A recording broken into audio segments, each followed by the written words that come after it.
मैं अपनी एक नगरी का बादशाह थाम तख्त जींदिया छड़ाया तेरी दोस्ती।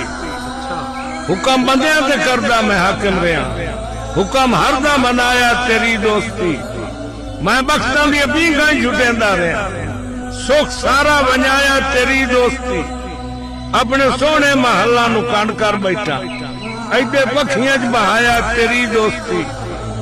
मैं फुल्लां दी सेजा ते समदा रहा, मैनू बहुत समाया तेरी दोस्ती। कंडा राह ते पिया मैनू पुछदा भी ना, कंडे आके टुराया तेरी दोस्ती। मैं अपने बूहे ताई महदूद हा, बुआ बुआ फिराया तेरी दोस्ती। तेरे शामिल बराबर में मंगदा रहा, खैर मैं तू मंगाया तेरी दोस्ती। इो खैरात खुद में वडेंदा रहा, खैर सगवा हटाया तेरी दोस्ती। कुत्ते मेरे भी नौकर बलेंदे रहे, कुत्तियां तू वढाया तेरी दोस्ती।